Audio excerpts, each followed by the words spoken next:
Sebelum gue mulai video kali ini, gue akan ngasih kalian beberapa disclaimer tentang apa yang akan kalian dengarkan dari mulut gue. Jadi video kali ini benar-benar berdasarkan pendapat dan pengalaman pribadi tentang beberapa topik. Jadi kalau misalnya kalian ada yang kurang setuju dan mungkin ingin menambahkan pendapat, bisa banget kalian tulis di kolom komentar. Jadi enjoy the video. Ternyata hal yang gak gue sangka muncul, yaitu anime menjadi suatu hal yang mainstream dan menjadi hal yang keren. Semua orang jadi nonton anime, dari bocil ingusan sampai selebrita kelas atas. Dan alasan utama gue bikin video ini ada dua. Di antaranya adalah ketika gue pulang ke kampung halaman emak sama bapak gue di Semarang, saat itu gue ketemu sama sepupu gue yang masih SD kelas 1, sekitar 6-7 tahunan lah. Nah, sepupu gue itu bisa dibilang bocah yang fun banget lah, ekstrovert dan suka ngajak main. Suatu hari pas gue lagi tiduran, sepupu gue tiba-tiba datang ke gue nunjukin HP-nya yang lagi main Roblox. Dan sepupu gue tuh teriak-teriak gitu kayak, Kak, Chainsaw, aku punya Chainsaw. ya jujur gue bingung, dan pada saat itu gue kira karakter dia itu punya Chainsaw atau gergaji mesin. Tapi pas gue lihat Chainsaw itu ternyata karakter dia di Roblox, itu Chainsaw Man. Iya, Chainsaw Man si anime itu. Gue juga bingung karena gue yakin sepupu gue nggak bisa nonton animenya, dan mungkin aja dia nonton di YouTube Short atau apapun itu soal Chainsaw Man. Dan yang kedua adalah ketika gue buka Twitter dan lewat tentang seleb-seleb yang lagi pada cosplay party jadi karakter-karakter anime, dan gue kayak seneng dan kaget lah, karena ya akhirnya anime itu menjadi hal yang keren gitu. Sampai seleb papan atas aja cosplay jadi karakter-karakter anime. Dan setelah itu gue mulai cari-cari dan mikir-mikir kenapa anime di Indonesia itu bisa jadi mainstream banget dan menjadi suatu hal yang keren. Bahkan gue dapat sebuah artikel dari iNews kalau populasi wibu di Indonesia itu berada di posisi ketiga terbanyak di dunia pada tahun 2022. Ya gila lah, gue dulu nonton anime selalu dikatain wibu sama teman sekelas gue sampai sekarang bahkan. Dan sekarang orang-orang jadi pada nonton anime dan baca manga, bahkan ada kayak estetiknya sendiri gitu di TikTok. Setelah gue searching dan berpikir di kala gue buang air besar, gue bisa dibilang mendapatkan hal ini. Dan sekarang adalah bagian dimana lu pada ngeliatin gameplay gue yang burik sambil dengerin ocehan gue mengenai topik-topik yang gak bakalan keluar di UAS kalian. Sebelum gue terjun ke mengapa anime bisa mainstream dan bagaimana efeknya terhadap masyarakat dan lain-lain, alangkah baiknya gue memulai dari sejarah awal mula anime itu masuk ke Indonesia. Jadi awal mula anime masuk Indonesia itu pada tahun 1970, dan pada saat itu TVRI lah satu-satunya stasiun TV di Indonesia. Dan pada saat itu TVRI menayangkan sebuah anime berjudul Wanpaku Omakushi Kum Kum, sebuah anime komedi dengan klasik Japanese style. Kemudian pada tahun 1991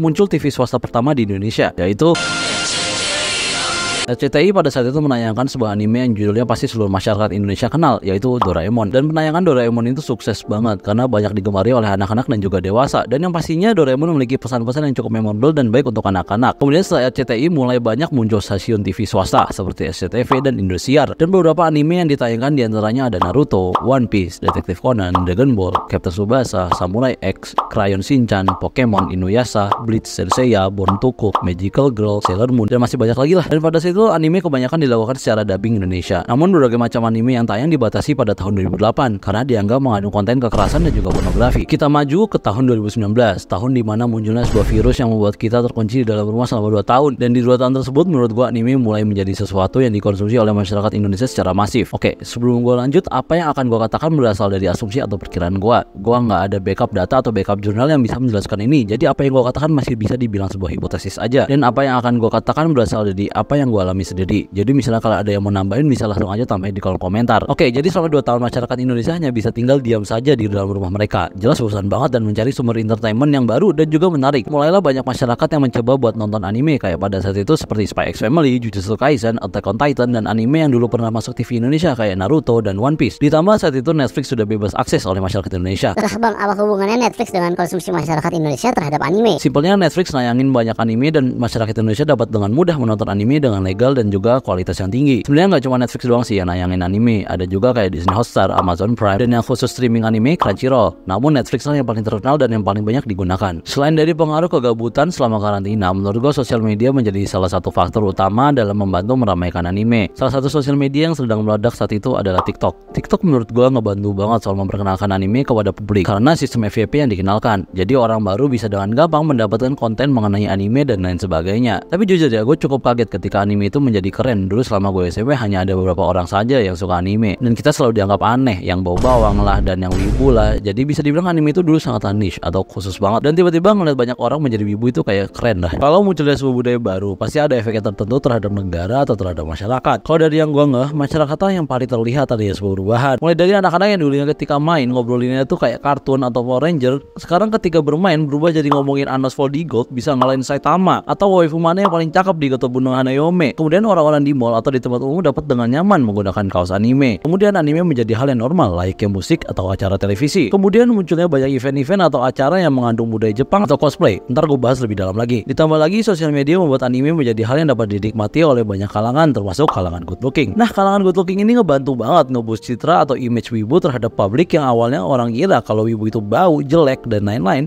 Sekarang orang ngeliat kayak, oh wibu itu keren ya, banyak banget wibu-wibu yang cakep dan juga berotot. Nah, ini juga ngebantu banget ke wibu-wibu lama yang gak mau glowing dan mulai nyicipin olahraga dan merubah dirinya. Contohnya itu ya kayak gue, gara-gara gue ngeliat wibu-wibu pada nge-gym mulu, gue jadi pengen nyobain menjadi wibugar atau wibu yang bugar. Dan nge-gym udah menjadi sebuah keseharian bagi gue. Thank you buat sosial media. Nah, efeknya terhadap wibu-wibu lama gimana ya? Kira-kira wibu lama bakalan bereaksi gimana terhadap wibu-wibu baru yang berkerumunan datang? Ya, jawabannya menurut gue cukup banyak, mulai dari hal yang positif seperti ngasih rekomendasi anime buat para pendatang baru, hingga ngebantuin cariin waifu buat kawannya ini. Kemudian ada dark side-nya yang suka gue sebut sebagai anime elitis. Oke, sebelum kalian ngebacot di komentar, gue dulunya adalah anime elitis. Setiap orang yang ngomong KNY bagus, AOT bagus, dan lain sebagainya suka gue bilangin gak punya taste. Kenapa gue bisa kayak gini? Karena gue nonton Evangelion. Ya nggak juga sih, gue ngerasa kayak lebih senior aja karena anime yang gue tonton lebih banyak dan juga lebih absurd. Namun gue udah berubah menjadi manusia yang lebih baik. Ya semoga aja sih. Gue yakin lo akan bertemu sama anime elitis di mana aja, mulai dari di sekolah atau di sosial media. Lo lagi nge-review anime misalnya di TikTok dan ada komen yang bilang kalau KNY overrated, dan dia akan kasih tahu lo anime yang gak jelas dengan judul yang kayak Aljabar, dan kemungkinan besar itu anime bokep. Kalau nggak, dia bakalan ngasih lo anime yang berat banget yang perlu lo tonton sambil nyatet kayak Evangelion, Monster, Serial Experiment Lain, dan lain-lain lah. Kalau tanya sebenarnya mereka tuh ngapain sih ngomong kayak gitu? Ya simpelnya nyari validasi kalau taste dia tuh lebih baik dari taste lo. Oke, dulu tuh gue gitu, lama-kelamaan gue benci aja gitu kerjaan gue nge-hate sama taste orang lain dan mulai nanya diri sendiri, gue ngapain ngatain anime kesukaan orang? Jujur, gue sering ketemu orang kayak gini di sosial media yang sok-sokan mendewakan dirinya cuma sekadar dia punya pengetahuan di bidang anime lebih banyak dari kebanyakan orang. Intinya gini para elitis, setiap orang tuh punya taste-nya masing-masing. Lu nggak bisa memaksakan kesukaan orang lain. Dan semisalnya kalian ingin kasih rekomendasi, tinggal nyebut dua kata,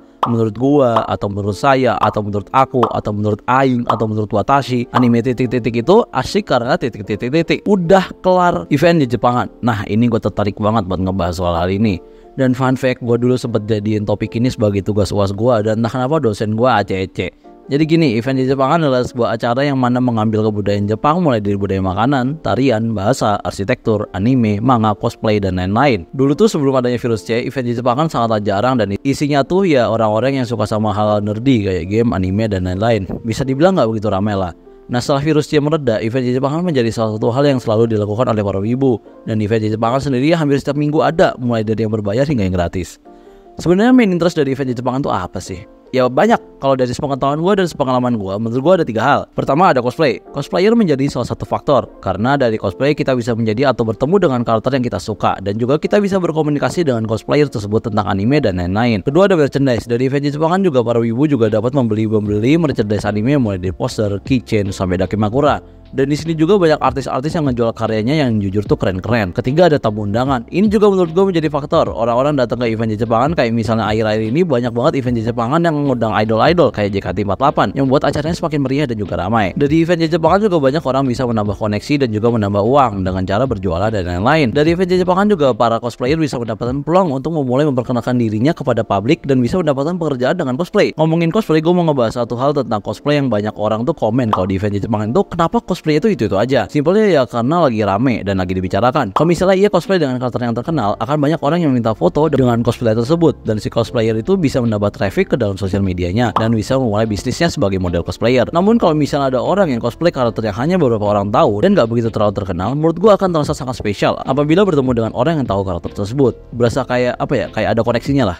Oke, tadi tuh gue udah ngomong panjang lebar dan kesimpulannya tuh apa sih sebenarnya? Oke, gue membuat sebuah kesimpulan kalau anime bisa menjadi suatu hal yang mainstream di Indonesia karena bantuan dari sosial media dan juga dorongan dari masyarakatnya sendiri yang ingin mengkonsumsi hal-hal baru selama karantina. Dan anime menjadi suatu hal yang mainstream menurut gue berefek baik terhadap masyarakat. Karena dari anime lu bisa membuka peluang bisnis seperti tadi yang gue bilang, jualan merch atau bikin konten seputar anime dan kawan-kawannya. Selain membantu secara finansial, anime juga bisa membantu secara fisik dan juga mental. Dari anime lu bisa terdorong untuk melakukan hal yang gak pernah lu lakukan sebelumnya, seperti olahraga biar badan kita kayak karakter Jojo, dan anime bisa ngebantu lu menenangkan emosi lu. Ya dari video ini gue nggak berharap buat kalian yang belum pernah nonton anime memaksa diri untuk nonton anime, karena ya taste orang tuh beda-beda. Namun apabila kalian pengen coba nonton, lu bisa cek di YouTube gua dan di TikTok gua kalau lu suka short form content. Malah promosi, tapi ya udahlah. nggak apa-apa. Overall buat gue anime menjadi bagian penting di hidup gue. Dari anime gue belajar banyak hal, mulai dari berteman dan juga berjuang. Karena anime juga lah gue bisa bikin video ini dan video yang lain-lain. Kalau kalian suka video ini boleh klik tombol like dan juga subscribe. Dan jangan lupa mandi dan juga olahraga. Terima kasih.